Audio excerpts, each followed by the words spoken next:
سلام. علیک سلام. چیری جمع بود اینجا نشسته بودیم و به قسمت جدید ستخیز خوش اومدید. به نظرم جالب باید باشه این که هر کسی بس خودش چه قانونایی داره. تو خونه هیچ وقت شورت نپوشید. من قانون اولو گفت.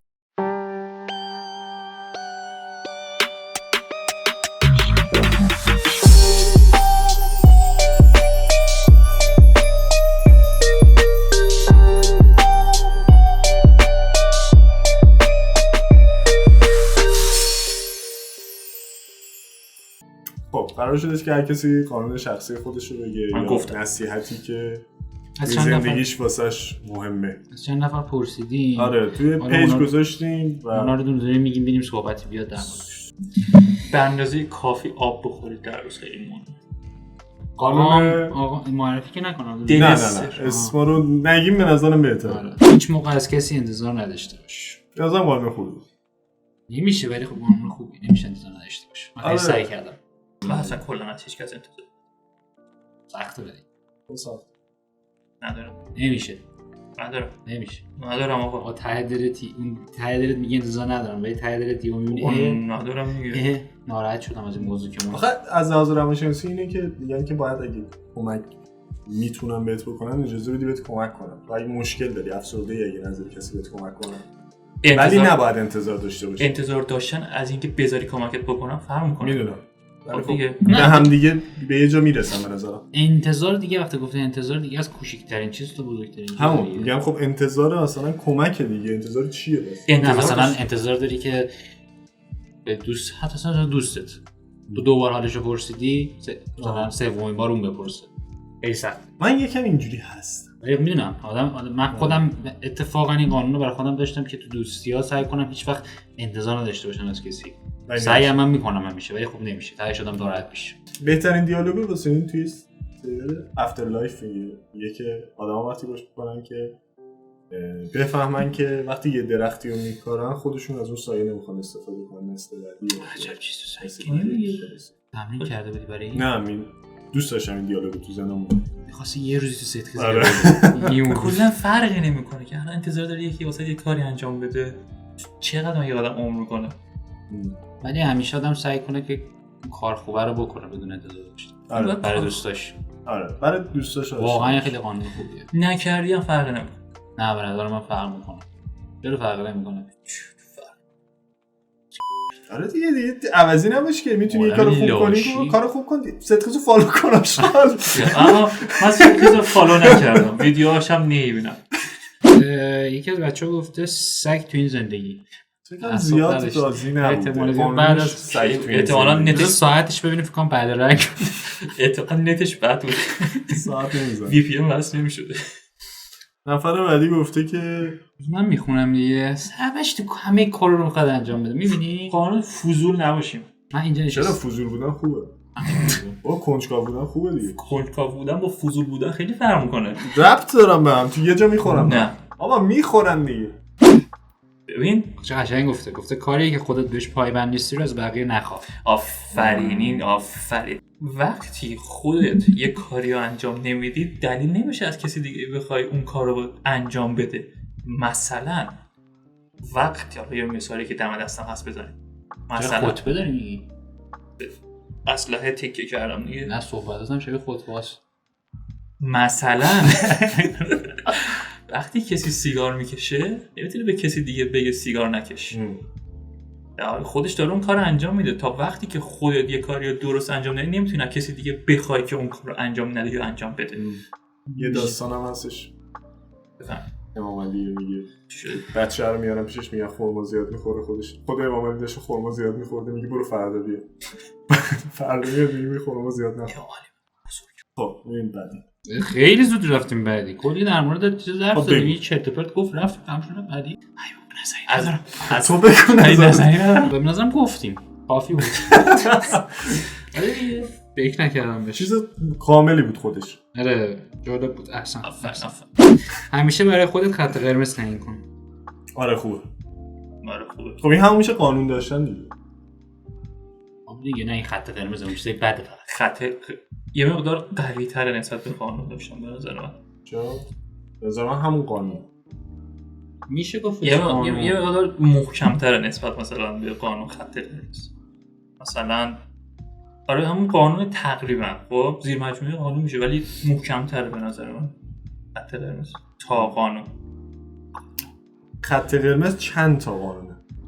مثلا میگه آقا مثلا توی رابطه من این خط قرمز دارم، توی مثلا دوستی من این خط قرمز، توی کار این خط قرمز. یه مقدار قوی‌تر نسبت به قانون. مثلا تو قانون داری که هر شب مسواک بزنی خب ولی خط قرمز اینه که هیچ وقت مسواک. آره مثلا خط قرمز این نیستش که هر شب مسواک بزنی مثلا. یه چیزی تو ذهنم بود خط قرمز باید این باشه که مثلا 3-4 روز دیگه نگذره از مسواک نزدن. هیچ شبی نباشه که مسواک نزنی. خط قرمز یعنی اونم قانونه دیگه. جریدت شد مثلا در شغل خب یک بچه گفته سر تو خودت باشنه تو زندگی دیگران. این همون فضولیه دیگه. یعنی فضولی و کنجکاوی با هم فرق خوبه. آیا سر بقیه باشه تو الان اونجوری یا با کنسرت تو دیگه نمی‌پرسم کجا میرید شما همتون دور برمی دارید چرا به من میگید کجا میرید. مثلا چشت به دهن مردم نباشه.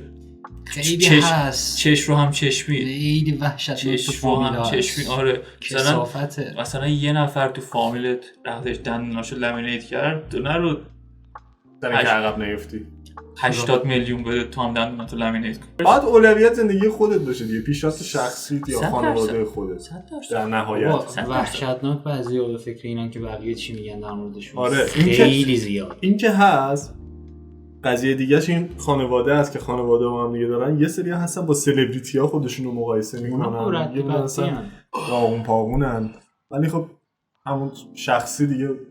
سعیمونو میکنم اینجوری باشم. نمیدونم موفقم تو این موضوع یا نه. یه سری از این چیزا باید از بچگی بهمون آموزش داده میشه. مثلا بچگی بهمون میگفتن که فلان کارو یاد بگیر که انجام بده، چون زمان بره چیزا آموزشیش. تو میتونی بهتر و بهتر بشی، نمیتونی یه ضرب اون بشی. الان ما داریم تقاس پس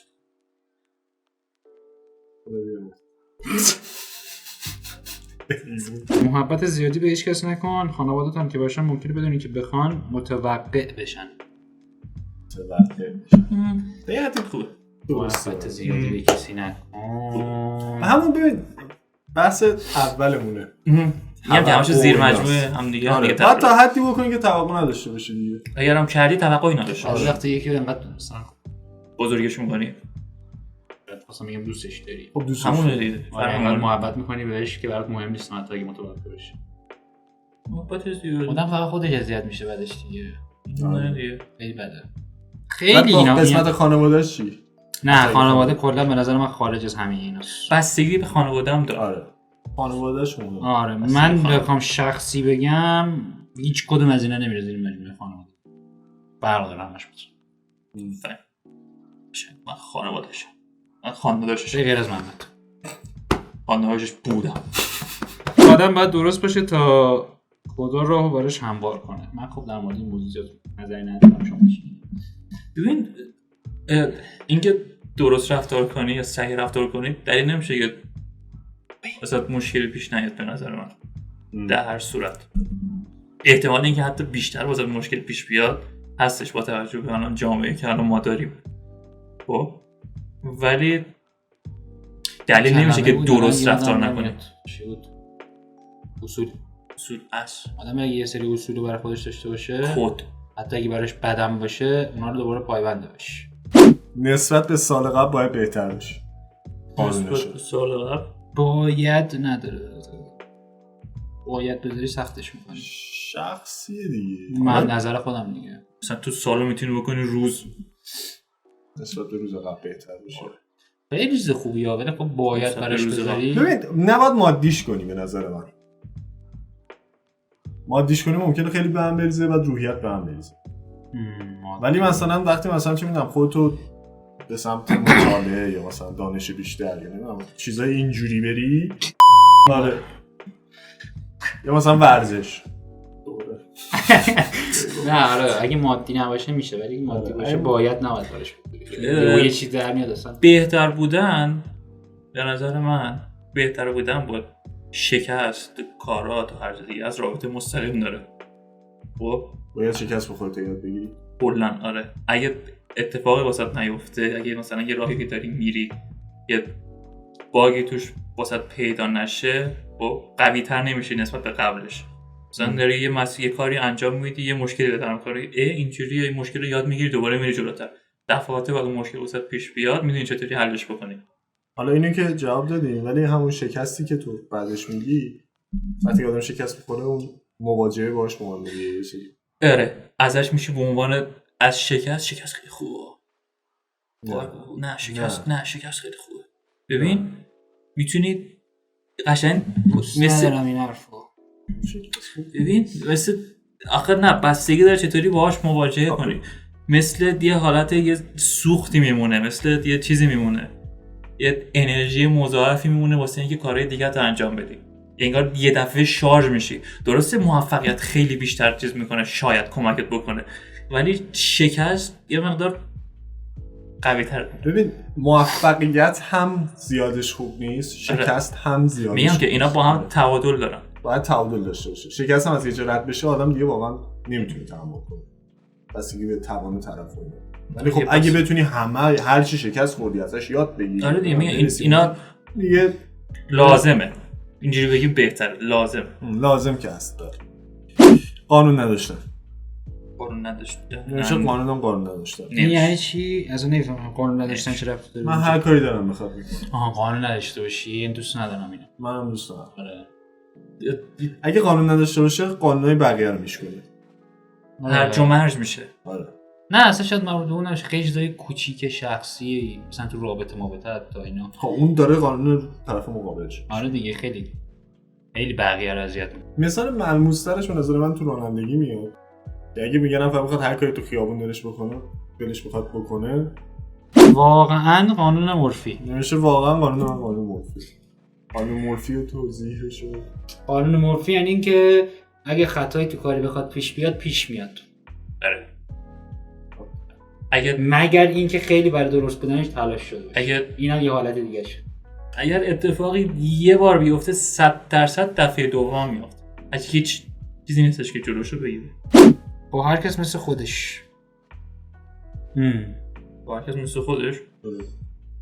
به نظرم چیز جالبی نیست. نمیشه. با هر کس مثل خودش جالب نیست به نظر من. قشنگ نمیشه. شاید این نفر خیلی باشه. نه جدا از اون 2-3 بار یه حرکت مثل خودش بهش بزنی که بفهمه چه خبره، ولی نه اینکه مثل خودش بشی که میشیم اون دیگه. میشه همون توقع نداشتنه. آره. تو خیلی شخصیت خودت رو حفظ کنی مهم‌تره. بازم بستگی داره که خب چه کاری انجام بده. چه کار بکنه که مثلا تو نظرتو بگو. مثلا بد و خوب داشته باشه کارهایی که انجام میده، مثلا با هر شخص مثل خودش رفتار بکنه. همین بداشو داره میگه. اگه کسی بیاد بدی بکنه دلیل نمیشه که بهش بدی بکنی. دیگه بعضیا میگن خوبه با هر کس مثل خودش رفتار کنه. چرا خودتو بکشی پایین که تو نظر خودت اون سطح شخص پایینه، بکشی در سطح اون باش بعد رفتار کنی، بعد رابطه رو قطع کنی، همونجا رابطه رو قطع کنی. چرا؟ به نظرم آدم وقتی خودش رو بپذیره که بگه من اینم، خب شخصیت من اینه، من این خصوصیاتو بد دارم، این خصوصیاتو خوب دارم، دیگه مهم نیستش طرف مقابل چیکار میکنه دیگه. تو اینی دیگه. حالا طرف اگه بده میگه من اینو دوست ندارم، تو شخصیت من نیست. مثلا نباید یه کارایی که خودت دوست نداری و انجام بدی. پیش میاد هر کسی یه بار این کارو میکنه. آره خب همون شکستاست. باید شکست بخوری تا بفهمی. خب هیچ کسی کامل نیستش که مثلا. آره مثلا خودمونم فکر کنیم هی به یارو آوانس میدی، ولی آخرش این همش چیزا داریم. همش سیستم ایدئاله، بهترین حالت ممکنه. هیچ کس که در بهترین حالت ممکنش نیستش. خب قانون بعدی قانون جذبه. قانون جذب یعنی که اصلا به چیز ندارم از قانون جذب. من زیاد علاقه به این قانون ندارم. قانون جذب همون چیزه هر چی بگی آره بنویسی خیلی باحاله.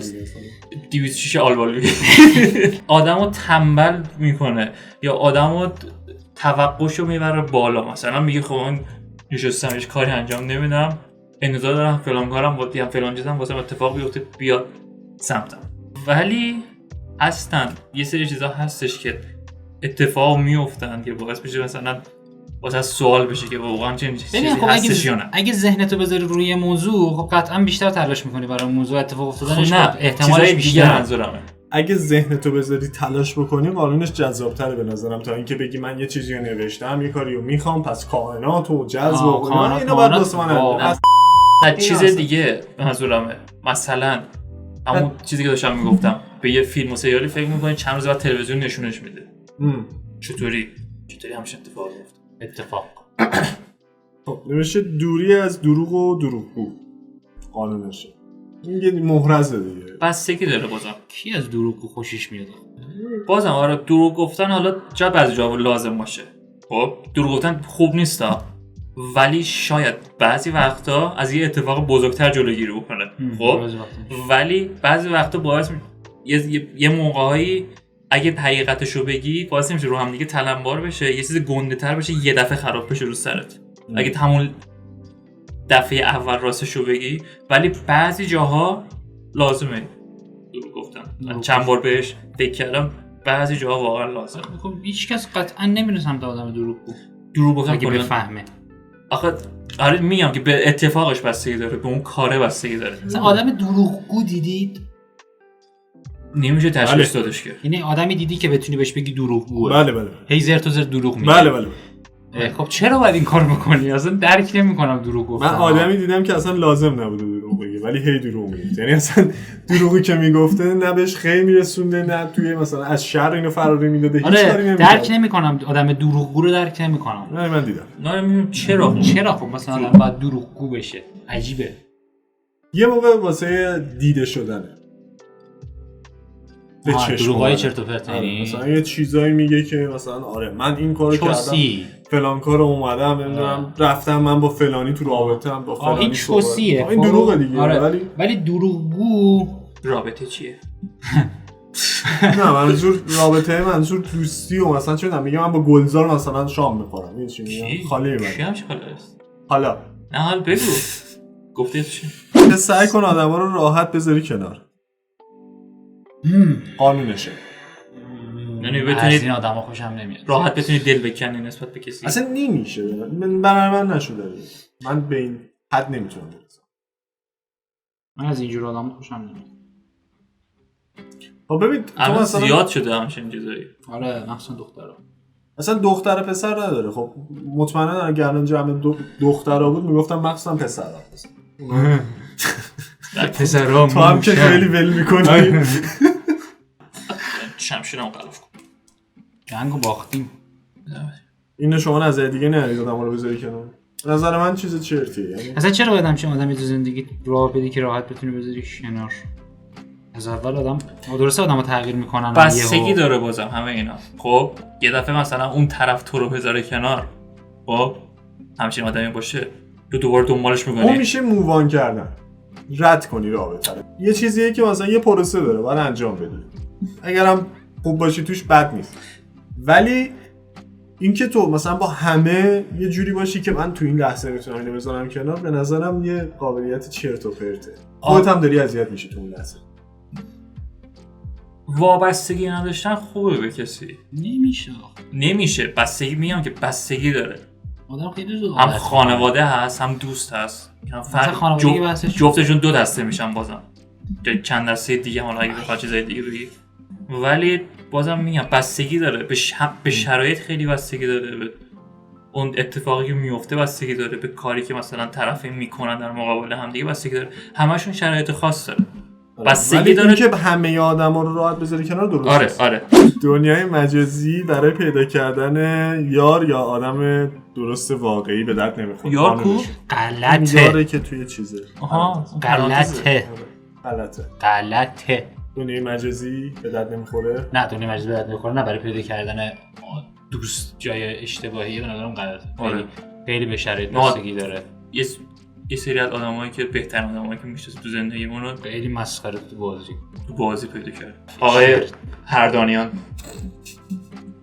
کانگورو. چرا چیزو نگفتی؟ عشق برا آدم نیست اون فرشته است.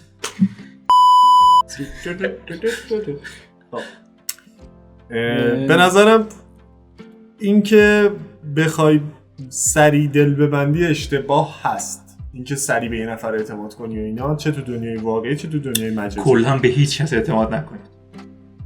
هیچ کس. اینا خانواده رو که به هیچ کس. چه بود کردیم؟ دوم این جالب. ولی اینکه گفتش تو مجازی جای جالبی نیست واسه این موضوع، واسه با آدم فرق داره دیگه. یه نفر هی تجربه مدت هر کدوم شرایط خاص خودشو داره. یه نفر ممکنه خیلی دیدش خوب باشه نسبت به این موضوع، 10 نفر آدم درست حسابی تو این موضوع بده کرده. یه نفر ممکنه هر کیو بده کرده آدم نه خب مثلا تو اولین برخوردت به یه آدم تو مجازی نمیری که تمام زندگی تو بریزی رو واسه طرف. تا یه حدی بهش فرصت میدی. مثلا میگم اول 5000 تومان از پول تو باش شریک میشی. اگه اون 5000 تومان رو مثلا کلاهبرداری کرد میفهمی حدش همین بوده، میذاریش کنار. میشناسه آدم دیگه خودش. زمان خیلی مهمه توش. ارزشش خیلی مهمه. نه میگم سریع اگه اتفاق بیفته بده. اگه میخوای فهمیده بشی هزینه‌اش فهمیدن متقابله. مثلا اگه من میخوام تو منو درک کنی، باید اول من تو رو درک کنم که انتظار داشته باشه که تو هم اینو درک کنی. خیلی کامله دیگه، حرفی نمیخواد دیگه، چیز درستیه. نوشه به دستی دست بده که دستت را نگاه بدارد. به جایی پا بگذار که زیر پای تو نلغ. حالا فکر کنیم چی شد. به دستی دست بده که دستت رو نگه داره. به جای پا بذار که زیر پات نلغزه. قشنگه دیگه. چی بوده به قول نیمایشی حرف زده؟ نمیدونم. بهترین نصیحتی که تو زندگی میدیدم از نیمایشی جان. یکی چند نفرم بودن نوشته بودن به قول داستایوفسکی با پای شکسته خود به راهت ادامه بده، دست بر شانه های کسی نگذار. آفرین قشنگ. این قشنگ. آخه من خودم اینو داشتم مینوشتم راجبش نقد دارم.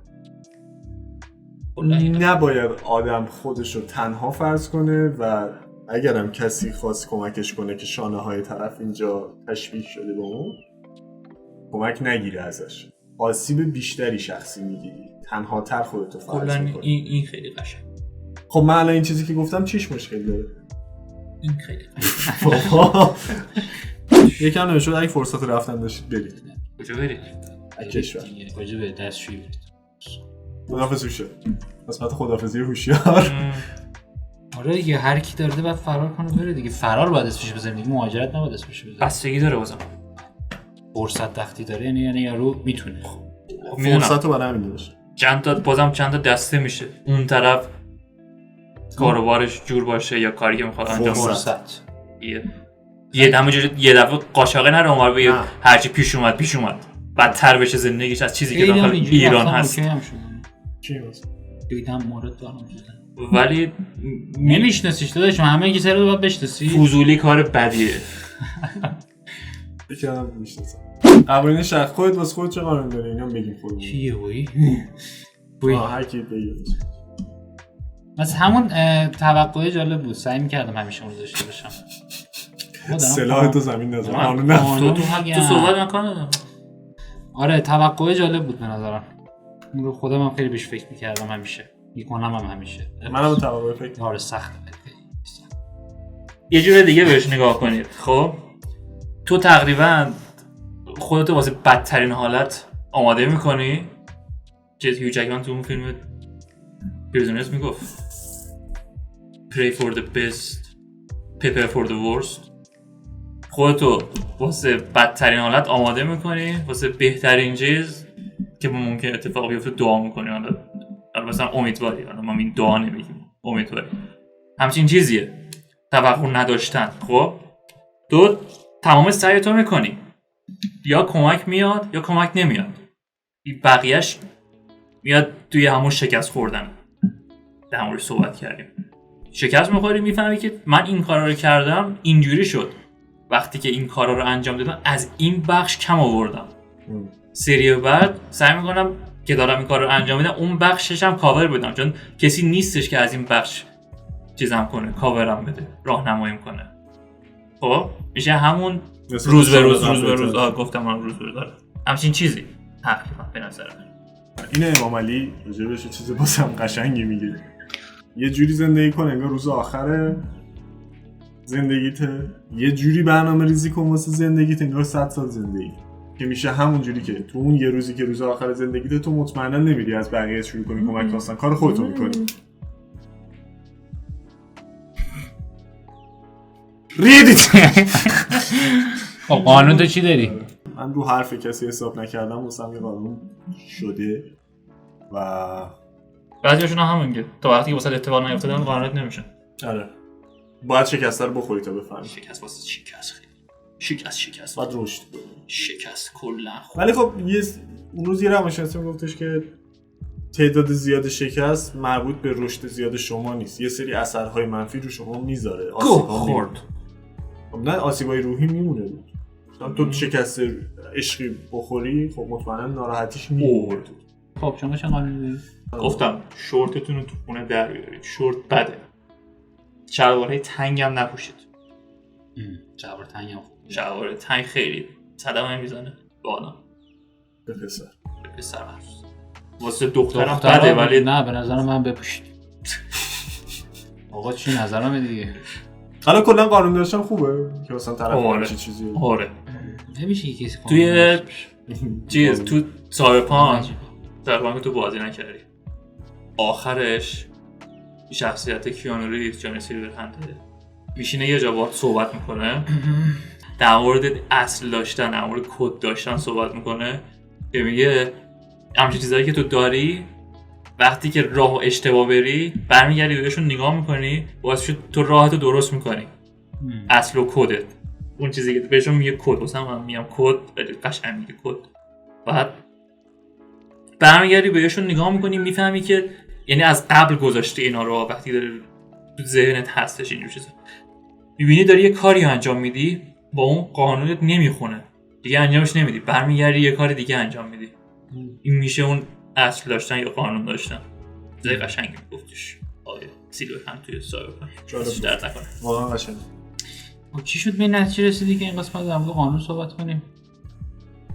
همینجوری گفتم که ببینم زندگی ها چجوریه، یعنی هر کسی چه قانون داره. چون قانون ها نشون میده به قول محمد نشون میده که مثلا طرف چه شکستی خوردی از رشد شخصیتش میاد. پس یه چیزی که یاد گرفته رو میذاره قانونش. هیچ موقع جواد الان چه شکستی خورده میگه سگ تو زندگی؟ از سگ.